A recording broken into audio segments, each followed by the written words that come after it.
98,1. Добро утро, драги наши слушатели и почитувани прети се. Знаеме дека сите што нас слушаат можеби и не нас сакаат, но тоа е помалку или повеќе важно е дека не слушаат. Тоа е пред и се.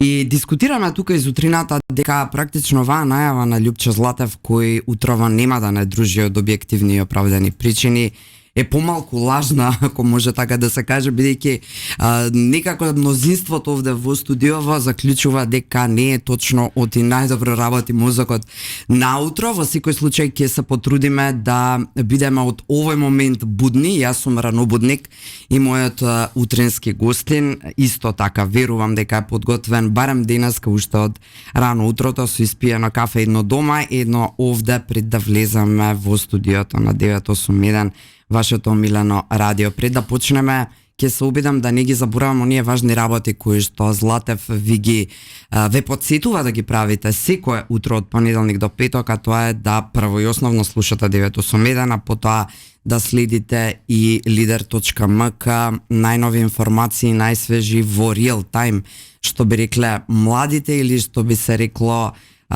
не сленговски, туку прилично интересно јазично изразување кое што може би никогаш е многу поефективно отколку она внимателно стандардно македонско литературно изразување. Минатата емисија направивме една интересна анализа со професорката Татјана Алексич и ги фативме младите како предизвици со кои се соочуваат и самите по себе како предизвик, и утрово токму аналогно, да речеме, надоврзувајќи се на минатиот вторник, имаме млад, но многу перспективен човек во студиото на Радио Лидер, односно во емисијата Утринско еспресо со Лидер. Со нас е председателот на Унијата на млади сили на ВМРО ДПМН и пратеник Сергеј Попов. Добро утро и добре дојде, Сергеј. Добро утро, добро ве најдов. Звучиш освежено, разбудено, барем гласот ти е загреан, што би се рекло. Стана многу рано? Па станав, да. Обично кога има вакви утрински емисии се трудам да станам 2 до 3 часа пред да почне емисијата, за да нели проработат вјугите. Еден млад човек какви ритуали има за да се разбуди или да се го разбуди умот практично? Па јас, на пример, туш, кафе и секако време.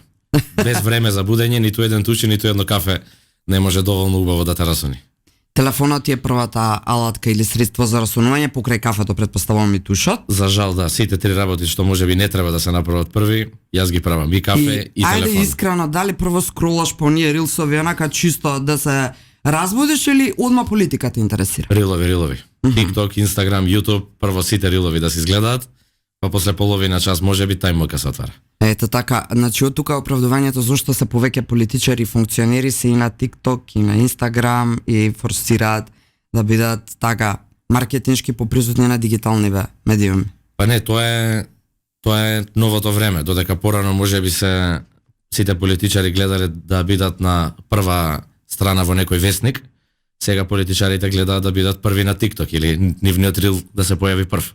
Тоа е новото време, а доколку сакаме да се бавиме со политика и да допреме до млади луѓе, особено, мораме да внимаваме на овој дел и да бидеме присутни особено на сите дигитални алатки или социјални мрежи, бидејќи младите, барем моето чувство е такво дека ниту гледаат вести, а дека се помалку гледаат и, да речам, долги содржини на социјалните мрежи, туку вниманието им го задржуваат се пократки содржини. И токму затоа треба да се трудиме да не има што повеќе на TikTok во форма на рил, кратко видео или некоја кратка порака.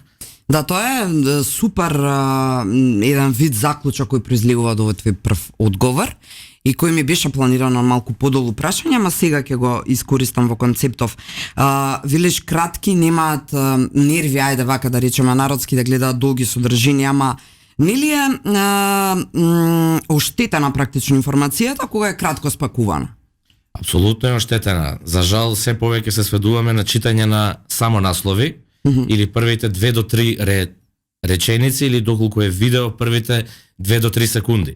Така да практично без разлика што е вистинската суштина и што е вистинската вистина, возможно е во ова денешно време на млад човек да му се продаде одредена информација, а тоа дали он ќе ја купи или нема да ја купи, зависи од неговиот праг на толеранција, колку време планира да даде и да посвети за да прими некоја информација. Добри чаре, како тогаш Па еве, ја ќе вистинската вистина да им ја... Ќе искористам оваа прилика да се трудат младите луѓе, да не читаат само наслови и да не се задржуваат по 2 до 3 секунди на видео, бидејќи пред се за нив се работи.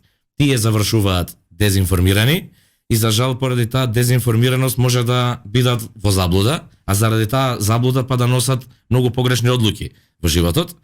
Така да би апелирал, еве, јас сум млад човек и мене не ми се гледа некогаш 15 минути цело интервју, но за одредени важни теми во нашата држава и кога станува збор за политиката, пред сеја политиката ни обликува иднината, би ги замолил, еве, младите луѓе да не трошат само 2 до 3 секунди, туку да дадат малку повеќе време отколку што даваат кога сакаат да видат некое комично видео, да се вложат малку повеќе за овие посериозни теми, се со цел да бидат поинформирани и да можат врз основа на повеќе информации да носат одлуки. Најавата за стримот, практично студи на социјалните мрежи зутрината, е така малку по провокативна, а слободно можам да речем и прилично реална, особено кога е во предизборен период или кога одредена партија е на власт. Значи, младите се зачленуваат во одредена партија или влегуваат, ајде, пополека во политиката. Зошто? За побрзо да се снајдат или за вистински самите себе си да си помогнат во креирањето на политики што потоа ќе им обезбедат подобар живот во татковинава? Видете, мислам дека тоа време кога младите одеа масовно во политички партии за да си го на некој начин средат животот, мислам дека полека исчезнува. Прво, јас не гледам разлика во преливот на млади луѓе во УМС на ВМРО ДПМН од пред 5 години кога јас станав председател на оваа унија, а од тогаш имаме победено локални избори, имаме победено председателски избори, имаме победено парламентарни избори и не е дека приливот на млади луѓе нешто значително се зголеми откако ние ги освоивме општините, владата или председателската вила. Мислам дека тоа многу се должи и на развојот на самото македонско општество и поголемиот интерес на младите да се градат себе си во приватниот сектор. Повеќе прва идеја на младиот човек не му е да се вработи во државна институција, туку првата идеја му е нешто приватно самиот да направи. Токму затоа и младите луѓе кои доаѓаат во политичките партии, особено во УМС, доаѓаат поради тоа што сакаат да се политички активни и ете, унијата на млади сили, најголемиот број од младите луѓе гледаат како организацијата преку која можат нешто реално да променат во ова наше македонско општество. Зошто малку гледаме што прави УМС? Каде е тоа видливо? Тоа е видливо преку изборните програми на ВМРО ДПМН. Добре. Тоа е видливо преку сите проекти кои што се реализираат за младите луѓе во државата. Тоа го гледаме преку интензитетот на активности кои што ги организира УМС на ВМРО ДПМН. Само во првите неколку месеци повеќе проекти за млади луѓе се најавија и повеќе проблеми на млади луѓе се решија отколку за претходните 7 години. И овде не треба да гледаме само низ призма на студентски оброк или спортска сала или спортски терен, бидејќи најчесто само тоа се смета за младинска политика. Јас не можам да сватам искрено зошто. Јас сметам дека се што се случува околу нас е младинска политика. Така. Секоја политика која што некој на 70 години ја следи, треба да ја следи и млад човек, не само високо образование, средно образование и спортските услови во државата се младински политики. Младинска политика е загаденоста на воздухот, младинска политика е се што прават општините, младинска политика е дали ќе бидат сите клупи искршени кога ќе излеземе или не, дали младиот човек кога ќе тргне на факултетот на трешноста кон Скопје ќе вози по нормален достоинствен пат или ќе вози по нешто искршено. Се е младинска политика. Младинска политика е дали владата ќе ја представува државата во надвор достоинствено или младиот човек ќе се чувствува засрамено и понижено од своите представници кои што му ја представува државата пред меѓународната заедница. Младинска политика е пред се и над се дали ќе има правда во државата, дали ќе имаме корупција во државата. Би рекол тоа можеби и најблиска тема за младите луѓе во овој момент, бидејќи одамна младите луѓе не се иселуваат само од екзистенцијални причини од државата, туку се иселуваат поради немањето на правда, поради невозможноста да било кој процес во нивниот живот го завршат без да применат било какво ниво на корупција. Дали станува збор документ вадење, дали станува збор работно место да се добие. Дали станува збор било кој процес, младиот човек нема партнер во државата и мора да бара начин како да ги заобиколи нормалните процедури со цел да ја задоволи својата потреба. Тоа е младинска политика. Да се бориме со ова и мислам дека владата на ВМРО-ДПМН во овие први неколку месеци е на добар пат и ја враќа надежта кај младите луѓе. Тоа значи дека сите конкретно твои сугестии кои секако доаѓаат од членовите на УМС преку тебе кон премиерот, односно кон оние структури кои би требало да креираат политики во прилог и за подобро утре на младите, стигнуваат најкритички, најсуреви, онакви какви што се, колку се храбри младите во УМС, навистина да бидат гласни и да бидат па и безобразни кога треба. Видете, ќе дадам пример. Искрен. На последните два изборни циклуси, ние имавме комплетно доверена задача од партијата, ние сме се избориле за да го добиеме. Тоа е програмата за младите да ја пишуваме комплетно сами.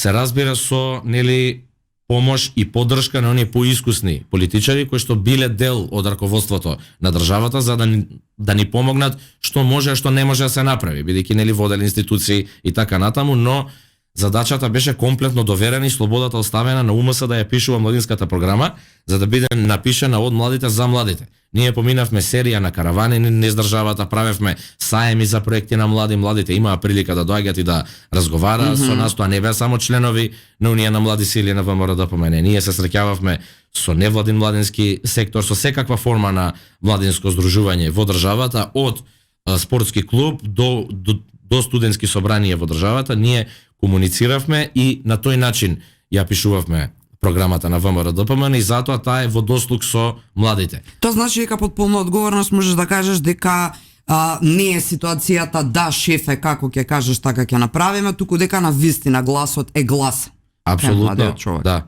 УМС има преку 55 советници во општинските совети, УМС има 20 пратеници во собранието, јас и мојата колешка Драгана која е член извршниот комитет на УМС на ВМРО-ДПМН, е така да младите преку УМС се представени во сите институции во државата и одговорно можам и гордо да кажам дека гласот на младите во државата е на некој начин УМС на ВМРО-ДПМН. Како Сергеј Попов заврши во политиката, односно во партиски ангажмани? По сопствена волја или некако те понесоа одредени друштвото во тоа време или не знам некаква варијанта на Сергеј Попов уште од мал додека другиве гледале цртани филмови, Сергеј гледаше вакви емисии каква што ние снимаме денес. Додека другите деца дома се карале, не знам, тато исклучи ги вестите, јас не се карав, јас сакав да ги слушам вестите заедно со моите родители. Родан политичар. И на некој начин потоа идеолошки оваа политичка партија ме привлече и така завршив во Унија на млади сили на ВМРО-ДПМН. Завршив малку покасно од како јас на вистина сакав. Сакав уште од прва средно да одам, но дома не ми дозволуваа. Логично, бев премногу мал за да одам во партија, но таму некаде на 16 годишна возраст веќе не можеа да се разберат што се вика со мене и јас самоволно завршив во партија.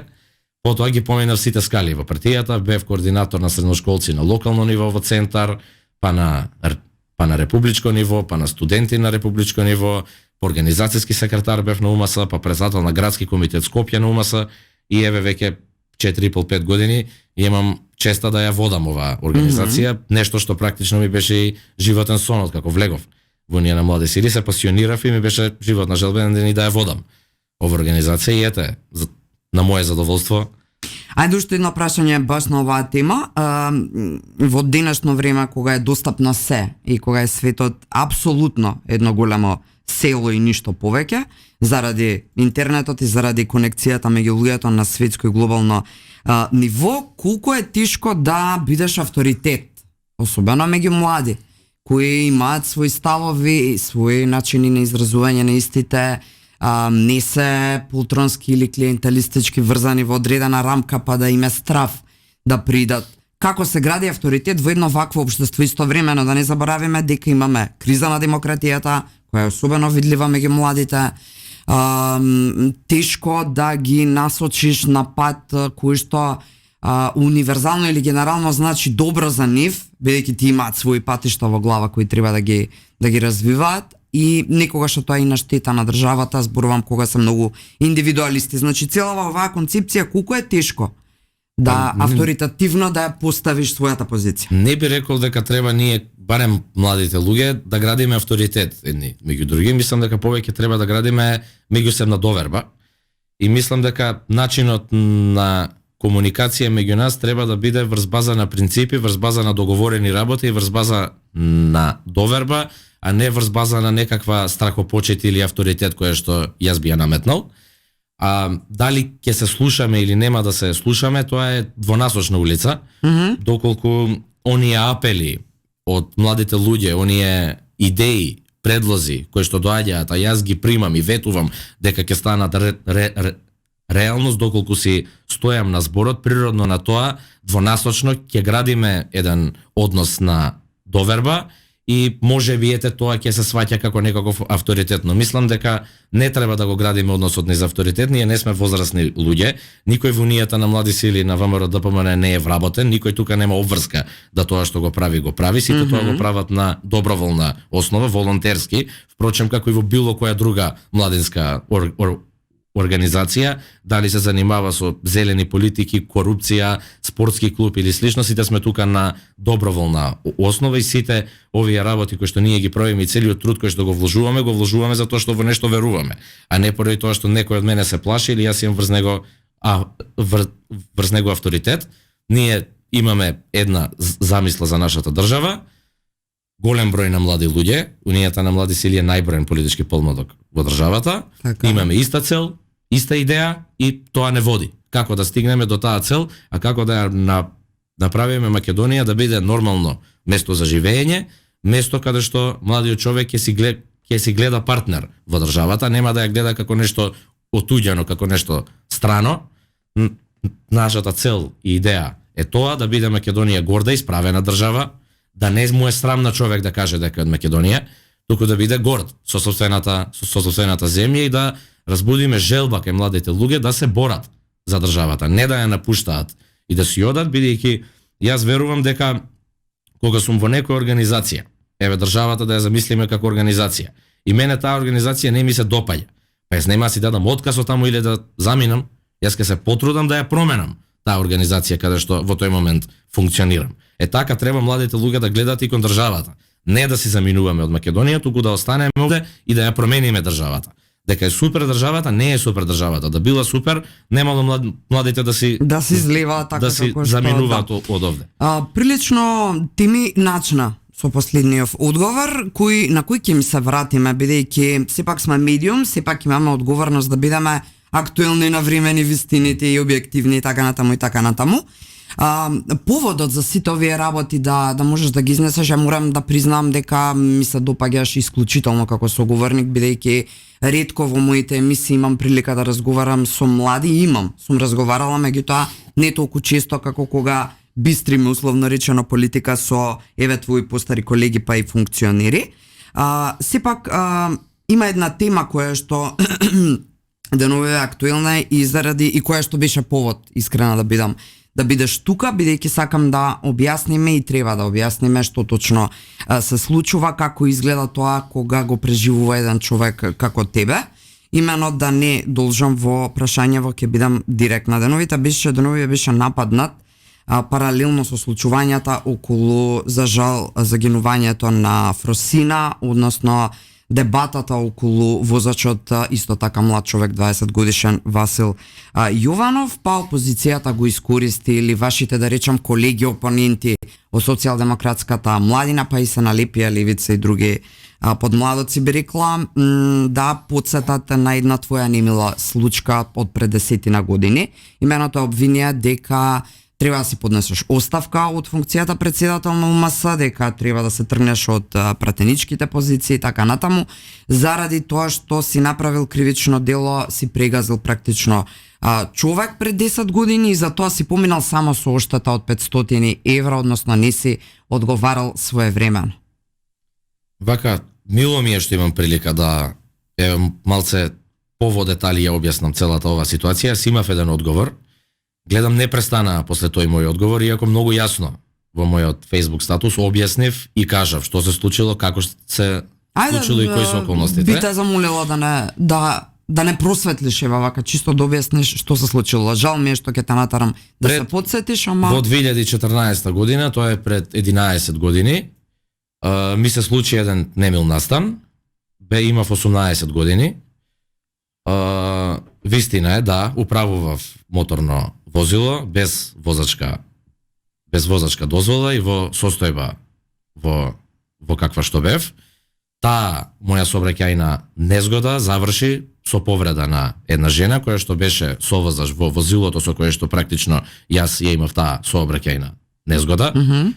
После 4 години од таа сообраќајна незгода, не по моја вина, туку по вина на ажурноста на македонското судство, се случи таа судска пресуда околу мојот случај, каде што јас призна вина.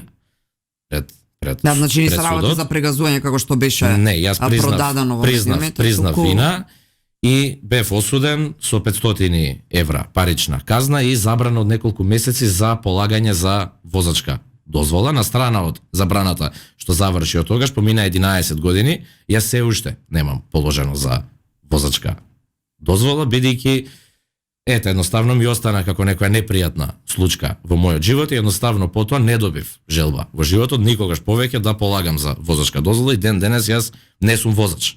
Мене не можете да ме видите, не сум учесник во македонскиот сообраќај. Моето возење заврши со таа случка. Во однос на оние обвинувања кои што ги истакнува СДСМ, Левица и други, се пишува во пресудата. И доколку се чита пресудата, ќе се види дека се она што сум го напишал јас во статусот е така, но они не престануваат со обвинувањата, од причина што знаат дека не секој има време да прочита пресудот 2 страници А4 формат, луѓето читаат, нели, рековме, само наслови, кратки делови и они продолжуваат со обвинувањата дека партијата ВМРО ДПМН влијаела, не знам што правела, мојата фамилија и така натаму. Да, за да поминеш само со 500 евра. Прво 11 години се поминати, од овие 11 години 7 имаше СДСМ. Во тој период јас бев политички активен, бев координатор на советничка група во општина Центар, потоа бев советник во град Скопје и слично имаа време доколку сакаат нешто да прават, што сакаат да направат. Тоа е прво.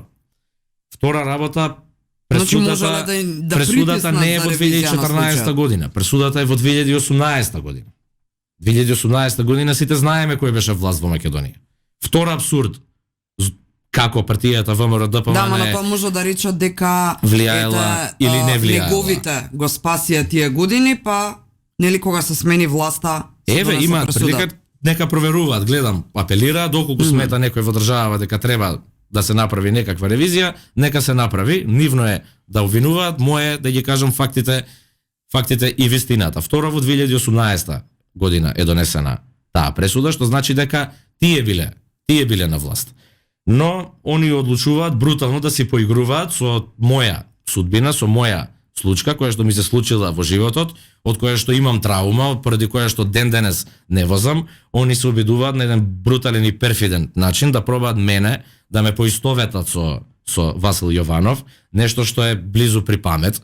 Ниту во животот сум дилал дрога, ниту имам преку 15 прекршоци направено, ниту било како може да се спореди, ниту мојата сообраќајка наликува воопшто на она што се случи со Васил Јованов и починатата Фросина, но тоа е нивна работа и нека им служи на чест.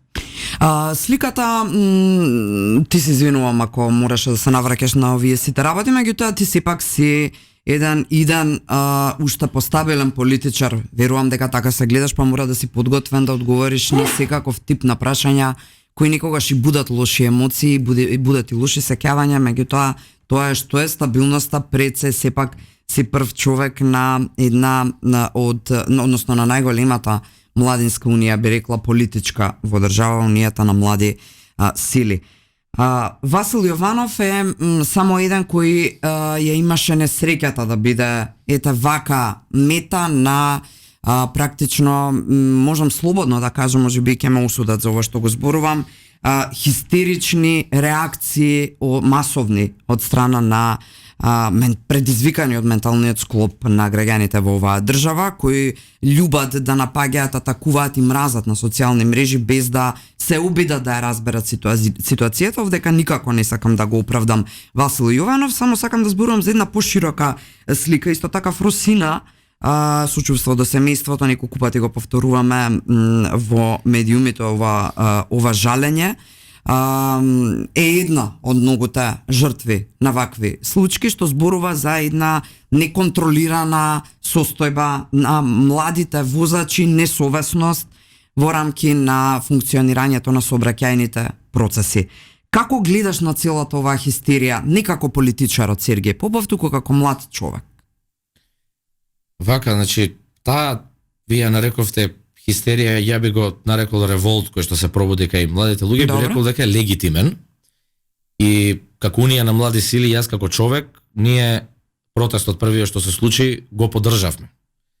Бидејќи нормално е да луѓето моментално во државата се кренат против судско-обвинителскиот систем во државата, бидејќи се докажа дека Васил Јованов е еклатантен пример како судско-обвинителскиот систем може да не превенира развој на една личност каква што е Васо, и како Министерството за внатрешни работи џабе пишувало казни и апсело, а судско-обвинителскиот систем не обвинувал и не судел. Така да револтот на граѓаните би рекол дека е оправдан, но не е оправдано и грозоморно е тоа што одредени структури во државата пробуваат да го киднапираат овој револт, би рекол, и мислам дека наштетуваат во самата борба. Ова не е борба ниту СДСМ да се врати на политичкава сцена. Да, тоа е важно да се нагласи. Ова не е ниту борба да левица пркне на политичката сцена, туку ова си е чиста граѓанска борба, желба и порив да Македонија добие нормален судско-обвинителски систем. И обидот што го направија со мене беше токму тоа. Да се киднапираат протестите, да се свртат, некако да завршат на протести против мене. Еве. Некако условно кажано. Токму затоа и се лиферува оние лаги згазил жена на улица. Ама, нели, само наслови и не може да се види вистинската вистина. Нема секој време да ја прочита целата пресуда. Истото пробуваат да го направат со 1001 порака, дефокус на јавноста. Едноставно проба да го искориста тоа за своја корист и не е прв пат да ова СДСМ го прави. Би рекол дека веќе им стана и им влезе во навика, но прочитани се од граѓаните. Мислам дека граѓаните кои протестираат точно знаат кој пробува тие протести да ги киднапира и што пробува да ги направи, и мислам дека сепак преовладува она чиста народна граѓанска желба за подобар судско-обвинителски систем, пред се и над се, за да не ни се случуваат овие работи понатаму, бидејќи мора да има крај. Не може да се помириме како општество дека едноставно ова ќе се случува и тоа е секаде во светот го имало и мора да го има и кај нас. Не мора да го има и мислам дека целата оваа работа ќе заврши со добри измени на македонското законодавство во овој дел, а што се однесува до подобрување на инфраструктурата, мислам дека ВМРО-ДПМН веќе работи на тоа, и тука би сакал да го поздравам и Министерството за транспорт и врски, општините широм државата и така натаму, кои вршат една добра работа во подобрување на инфраструктурата, но насушно ни се потребни реформи во правосудниот систем на државата. Да, така е, но потребно и реформирање или некакво влијание на мајндсетот на младите.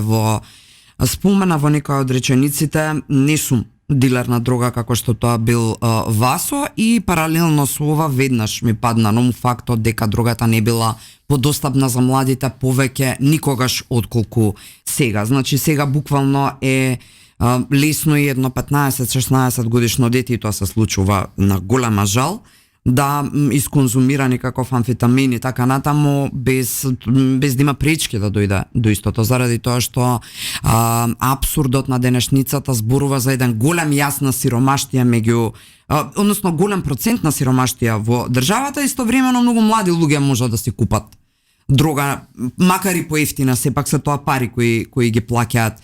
Реално, како УМС на терен, што правите во оваа смисла?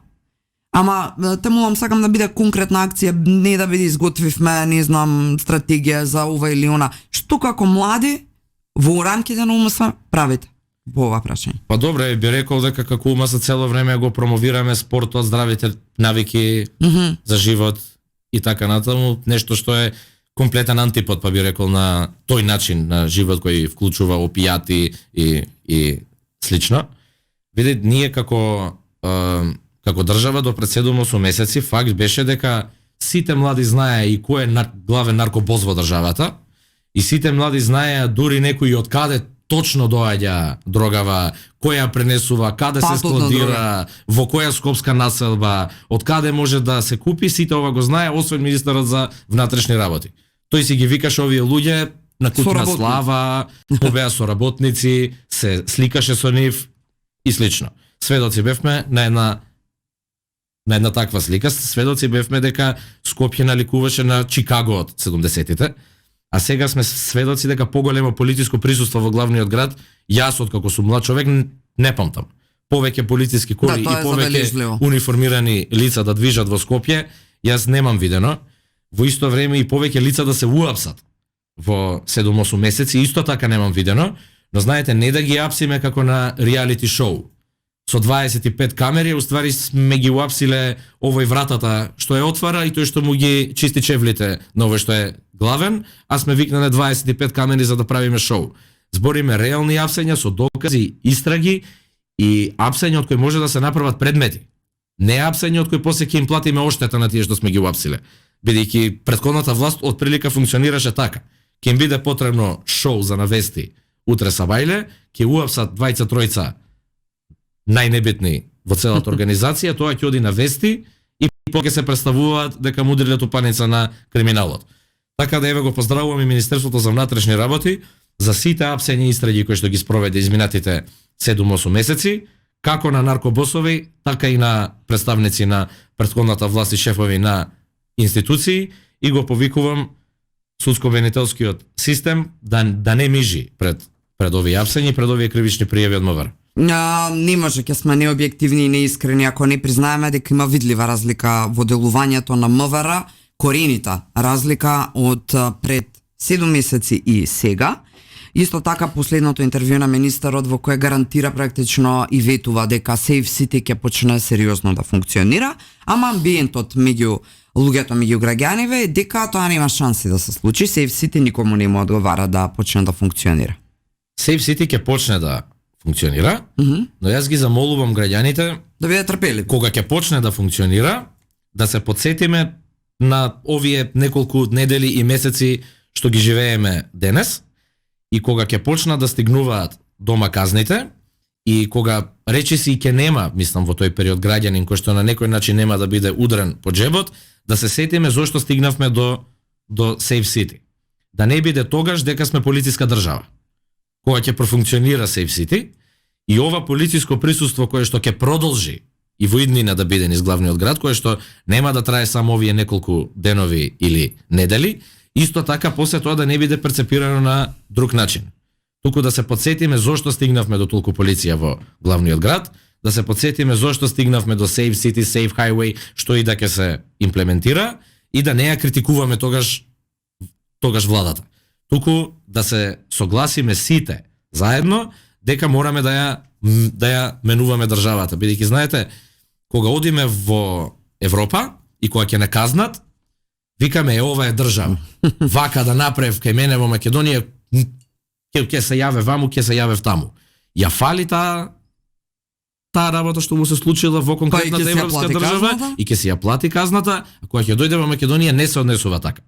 Така да би замолил еве и во иднина да не се однесуваме како европјани само во Европа, туку да почнеме малце да се однесуваме како европјани и во Македонија, пошто нели сите сакаме Европа дома да ја донесеме. Да, баш така, апсолутно. Спомена неколку пати судско-обвинителски систем и знаеме колку е расипан тој колач во принцип.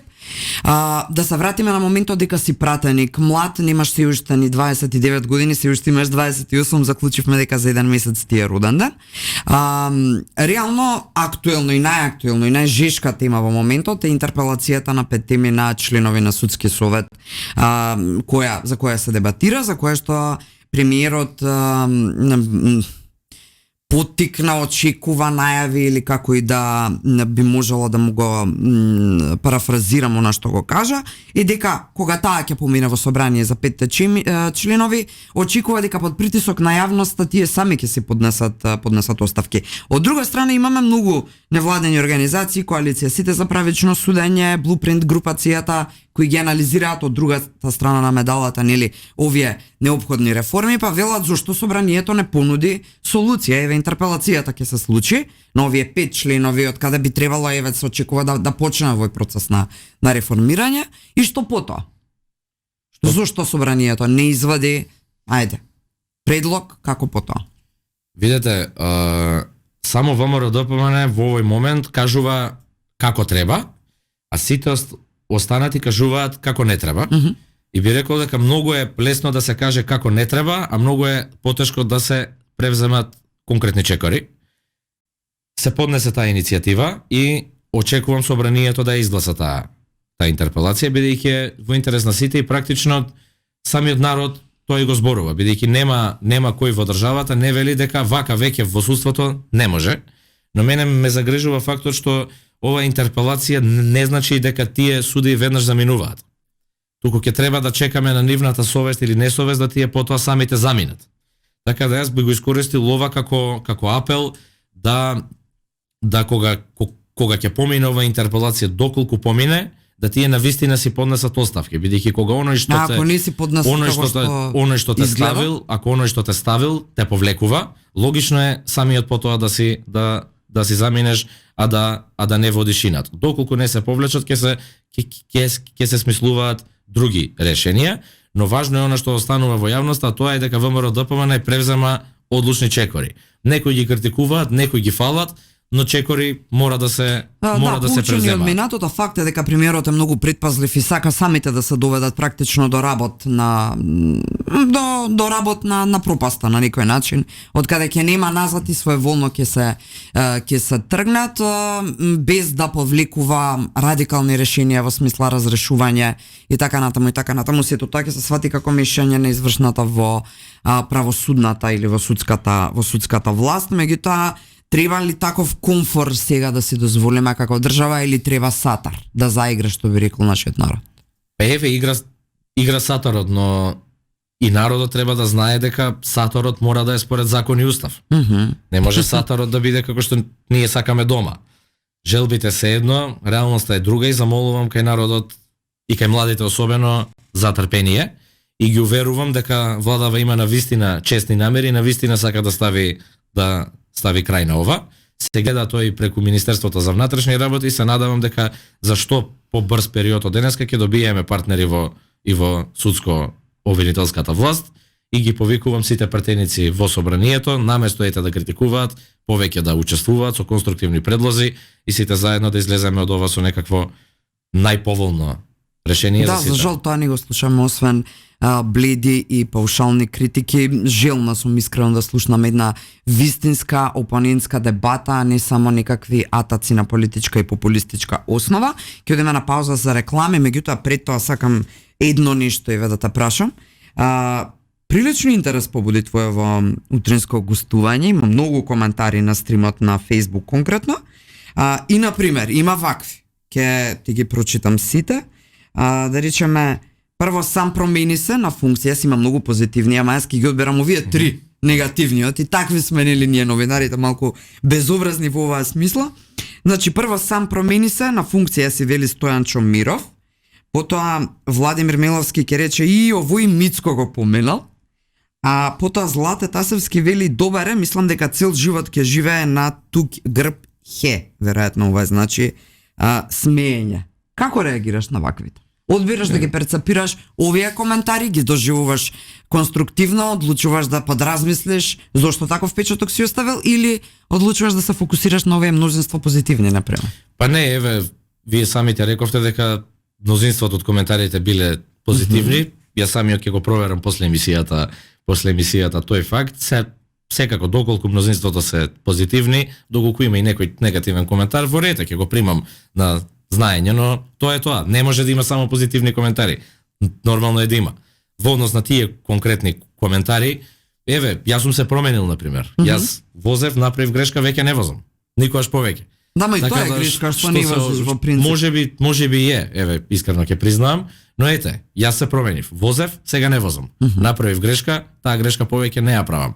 И ги повикувам и сите млади луѓе кои направиле грешка од овој мој тип или од било кој тип, едноставно да се променат и да не ја повторуваат таа грешка. Еве, јас имам 28 години, машко, не возам, ништо посебно не ми се промени во животот.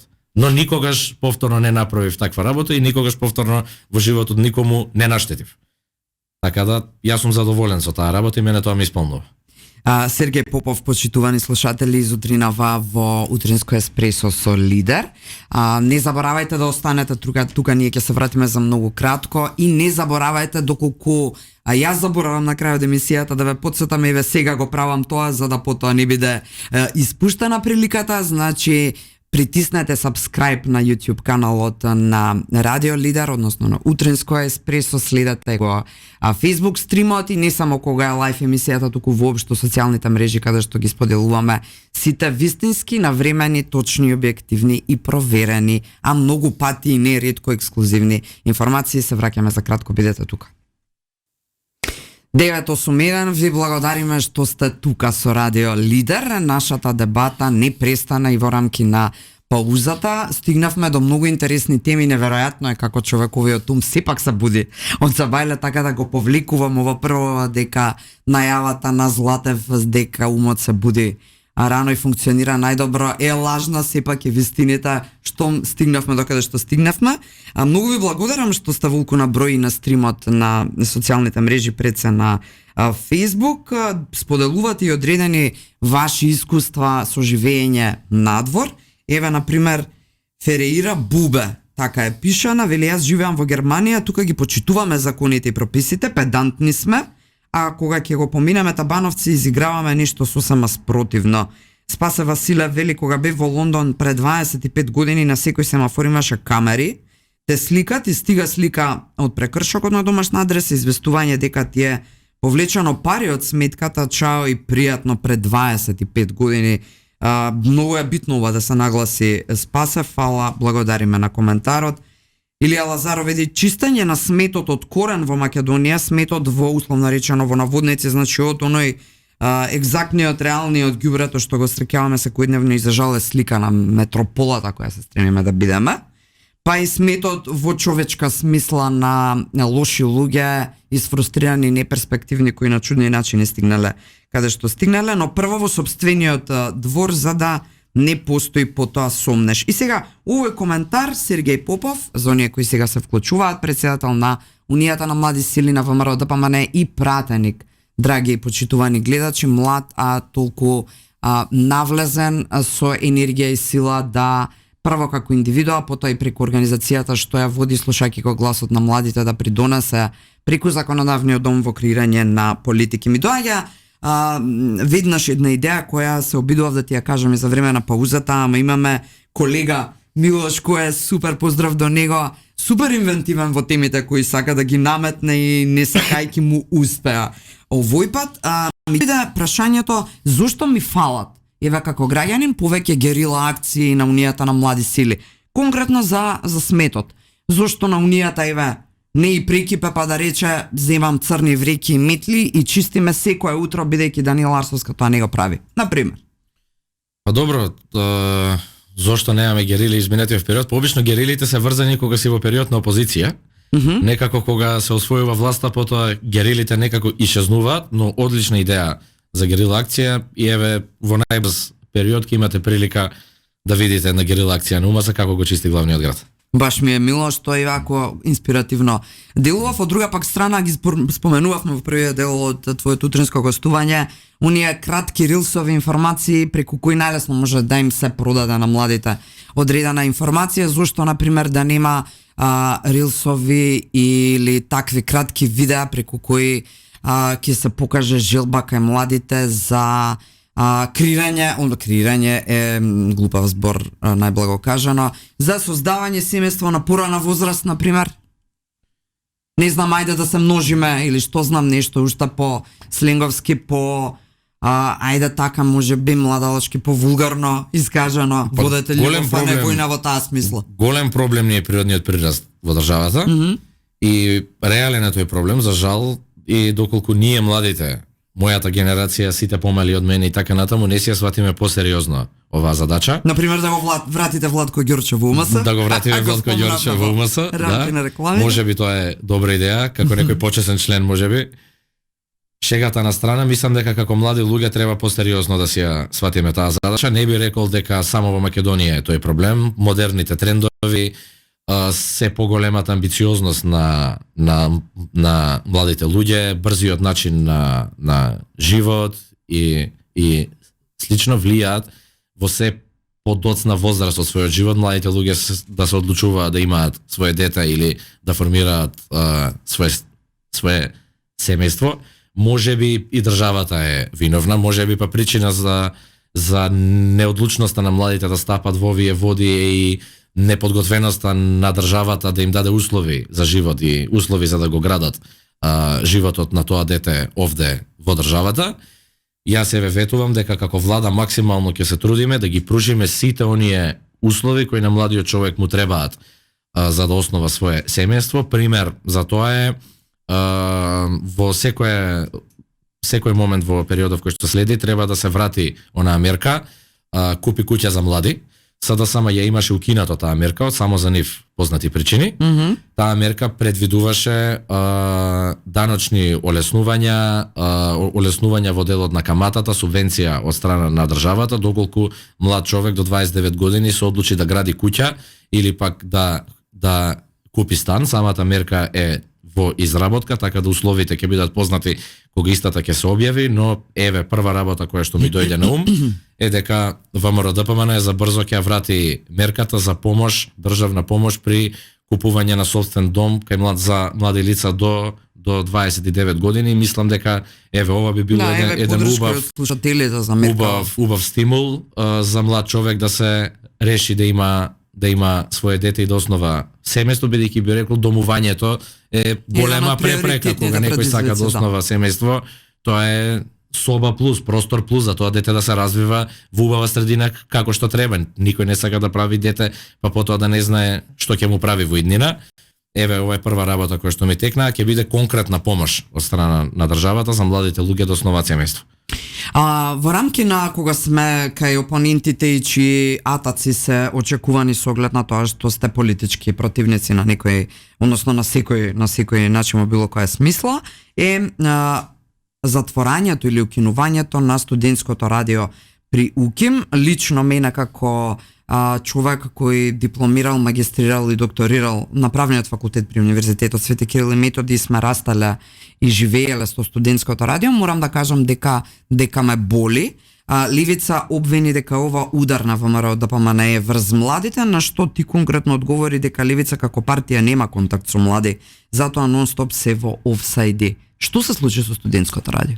Па да, во офсайди се и вистина е дека немаат контакт со млади луѓе, бидејќи да имаа контакт со млади луѓе, некој ќе им пренесеше тогаш дека самите студенти одлучија да си го пренаменат нивниот канал за комуникација со значи со не студентите. се затвара вратата, туку значи каналот. логично е студентска организација во 2025 година да се пренасочи од радио кон пример студентски подкаст.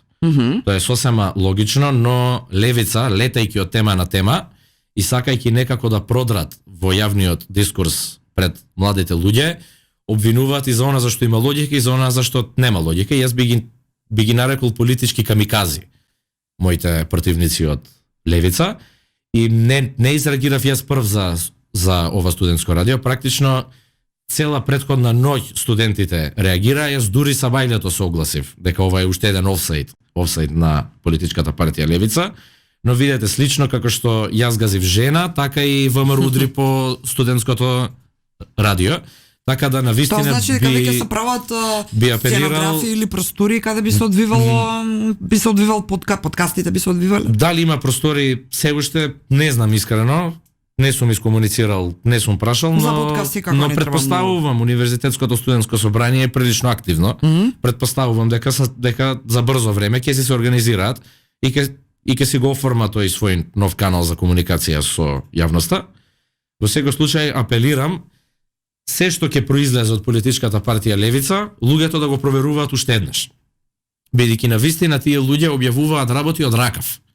Што и да звучи интересно моментално во јавноста, го склопуваат во едно статусче, го ставаат без око да им трепне, дали е точно, дали не е точно, какви последици ќе има, дали некому ќе му наштетат или нема да му наштетат, воопшто не ги интересира. Тие се Facebook партија која што функционира само за лајкови.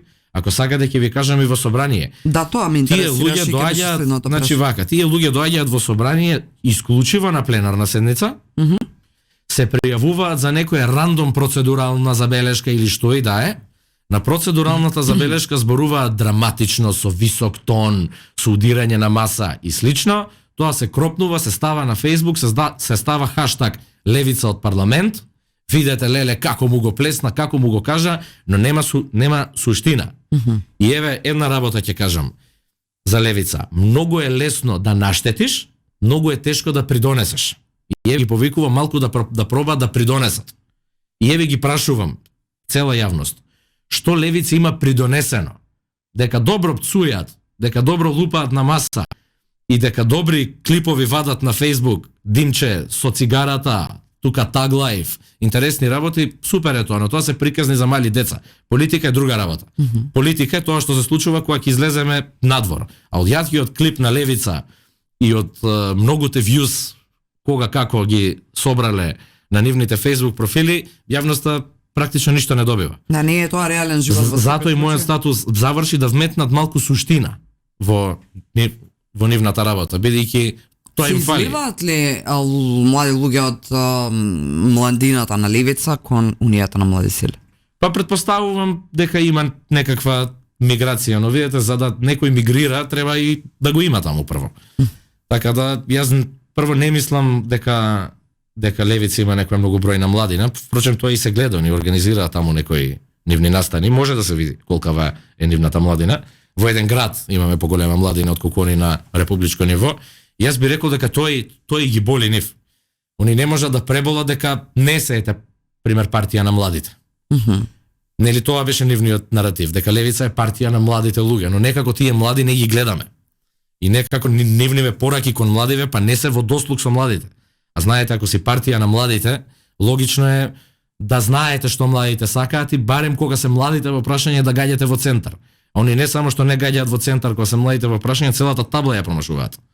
Така да, еве, моја порака до нив, нека намалат млади, нека фатат пензионери или друга таргет група, може би подобро ќе им тргне. Добро, интересно звучиш.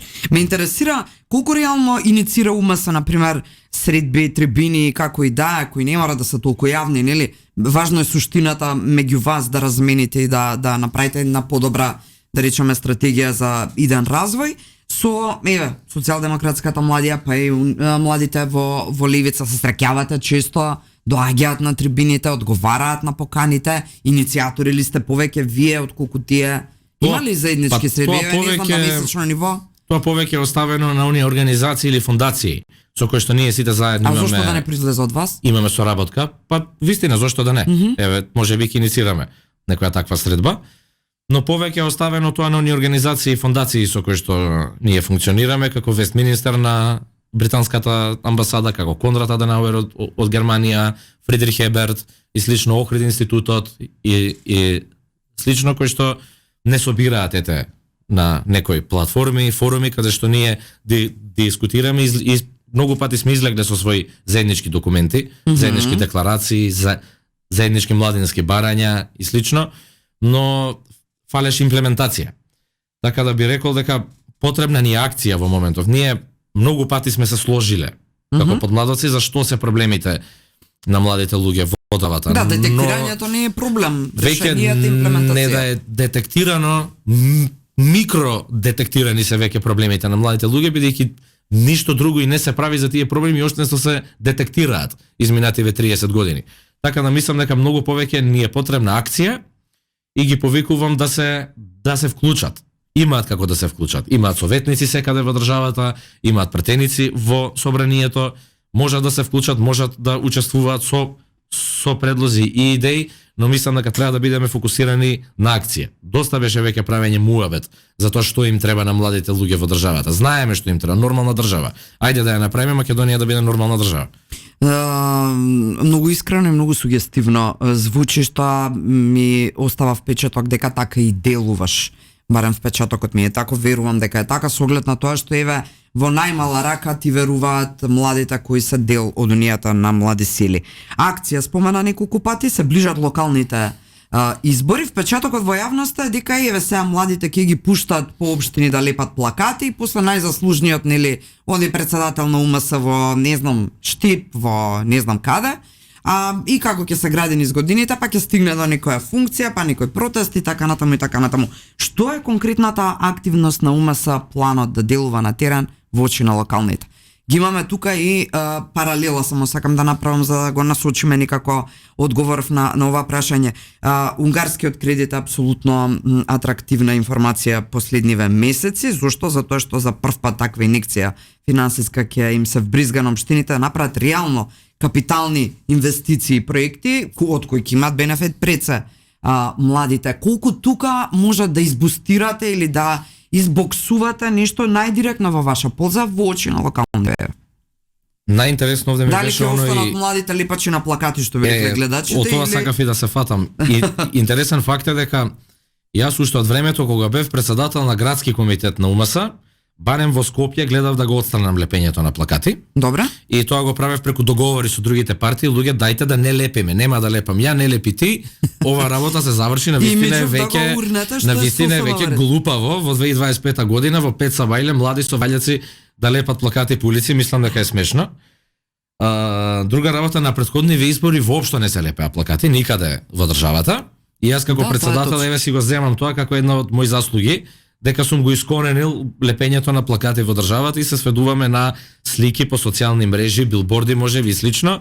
Плакати можеби се лепат некаде во државата, но генерално организирано лепење на плакати нема. Да, не е тоа нелегитимна акција, мислам, таман работа. Легитимна е, меѓутоа нема веќе поента. Едноставно никој не оди на улица и да гледа лево десно кај ќе види плакат, па уште да го заинтригира плакатов што пишува на него. Тоа не постои во 21 век.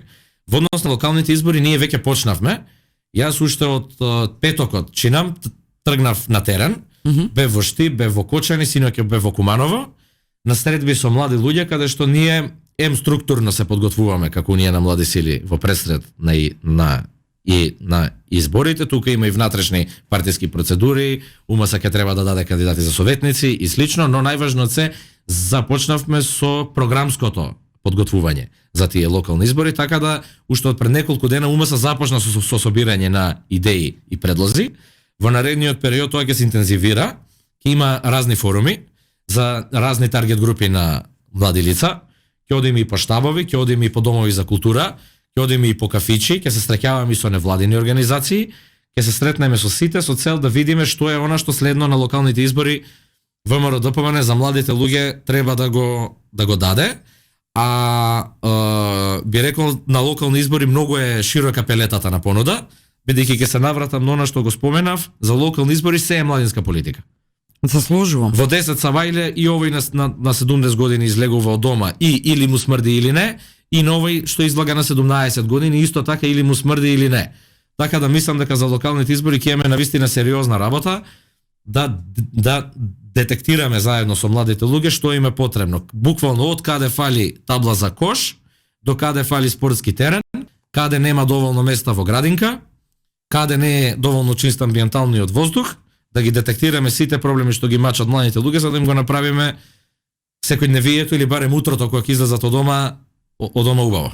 Да, се надевам дека тоа ќе најде на широка поддршка, бидејќи ете им ја шансата да се вклучат директно, а не само да бараат виновници. Тоа им го велам јас и на сите состаноци. Во УМС дека со присуството во Унијата на млади сили може да ги менуваат работите. Му велам еве, сега си на состаноков, ќе кажеш дека е потребен пример воз од тука до тука за превоз на студенти, таа работа ќе стане реалност. И ти реално си променил нешто. Да не си бил ти тука, во оваа соба, во тој момент и да ја пренесеш таа идеја и потреба на младите луѓе, можеби и немале да бидат свесни во владата и можеби немале тоа навистина да го направат. Така да УМС реално ги менува работите и ги повикувам сите млади доколку сакаат да реално нешто да променат во своето општество, УМС е шансата. Имам уште многу малку време, а бога ми летна. Со тебе ти благодарам за оваа енергија утринска младалашка, што би се рекло вака народски слободно. Една болна тема која остави за крај, која е вечно болна изминатите години, иако морам да кажам дека, не велам дека е тоа тренд, но околу мене луѓе се повеќе слушам што имаат намера и размислуваат и си се подготвуваат, а никои веќе се вратени. А работеле во регионот, во Европа, односно повеќе и за жал има и такви кои отишле многу подалеку, Америка, Австралија, Канада, меѓутоа има и меѓу нив такви кои одлучуваат да се вратат. Кога млад човек, еве конкретно од УМС, ќе ти дојде и ќе ти каже ќе се обидам да бидам ете така по близу да прозвучам, брат, јас не успеав да се снајдам, не ми помогнавте, не си најдов работа, си одам. Што правиш во таа ситуација? Ми паѓа тешко, ми паѓа криво што не сме успеале да го задржиме овде. И нема ни да успееме за волку краток временски период, бидејќи младите се предмет на едно генерацијско лажење, 30 и кусур години. И сега кога некој бил лажен на секои избори, вака ќе биде, така ќе биде, не е така. Логично е тој да престане да верува и логично е за 6-7 месеци да не го промени тоа мислење. Ќе биде потребен сепак малку подолг временски период да видат дека има Македонија нормална влада. Еве видоа една генерација градоначалници без коруптивни скандали. Да видат и една генерација министри без коруптивни скандали. Да видат процесуирани криминалци по македонските затвори. Да видат реално подобрување во насока на имплементација на проекти, дали инфраструктурни, дали здравствени, дали образовни реформи, дали реформи во делот на корупцијата. И кога ќе видат дека еден подолг временски период поминал, а веќе не е како до сега, мислам дека ќе си го променат мислењето, бидејќи да, навистина не е како до сега, но 30 и кусур години било како што било, и сега дека за само неколку месеци они ќе променат мислењето и ќе кажат не е како до сега, стигна нови луѓе во Македонија, се е променето, не е возможно. Довербата се гради подолг временски период, се губи лесно, а многу потешко се гради до таа доверба. Нели по возрастните и од мали не учат дома, дека довербата многу долго време ќе ни биде потребно за да изградиме, но можеме вака да ја изгубиме таа доверба. Затоа е многу тешко, многу деликатно и многу голем товар има на плеки оваа влада и секој функционер кој што е избран од оваа влада да не стави сопка на овој процес, бидејќи секој оној функционер од ВМРО ДПМН кој што ќе се одлучи или ќе се огреши, тој става сопка на овој процес. Секој еден градоначалник, министер, заменик министер, директор кој што ќе се дрзне или ќе се полакоми да тргне во некој таков правец, става сопка на процесот и предизвикува далекусежни последици. Во многу одговорна работа сме влезени, бидејќи без држава ќе останеме. Уште еднаш ако ги изневериме младите луѓе, мислам дека веќе ќе нема кого да лажат идните политичари. Да, ако е трката за мандата не е за подобра држава, тогаш е изгубена во секој случај и лузери остануваме сите, не само вие кои сте на власт.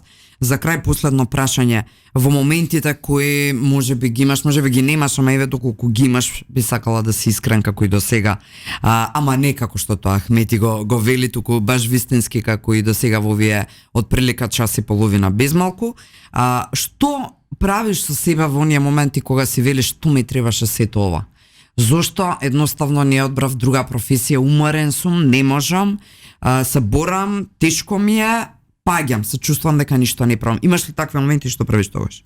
Имам, да, едно добро спортување, едно добро качување на водно, едно јако трчање на кеј или едно добро пешачење низ град победува секаква нервоза и секаков момент на слабост. Ова со одењето на водно немој одма ќе рече дека го копираш премиерот. Не. Се немам никогаш сретнато, верувајте или не. Сериозно? Па веројатно оди многу рано, јас сакам малку барем да поспиам. Претпоставувам дека оди многу порано и се немаме сретнато. Сергеј Попов, председател на Унијата на млади сили и пратеник во собранието, ти посакувам ваква енергија вечно да те прати, волку продуктивен како што изгледаш утрово да бидеш 12 часа или 24, не знам колку ти трае денот, да одиме напред, да ги вратиме младите дома, на овие што се тука да не им дозволиме да си одат. Така е. Благодарам. Почитувани, и се надевам дека уживавте. Јас уживав вистински. Прв пат се разговарам вака пред јавноста со Сергеј Попов. Жал ми е што тоа не сум го направила претходно. Ти верувајте дека размена директна на енергија со млад човек секогаш ви оди прилог, што здравствено, што ментално. Значи 981 и утре во истото време бидете тука. Читајте lider.mk, сабскрајбнете се, што би рекле младите, на YouTube каналот. Следите ги стримовите, несомнено најдобри, најгледани, најслушани. Бидете здрави, бидете позитивни. Поздрав од мене.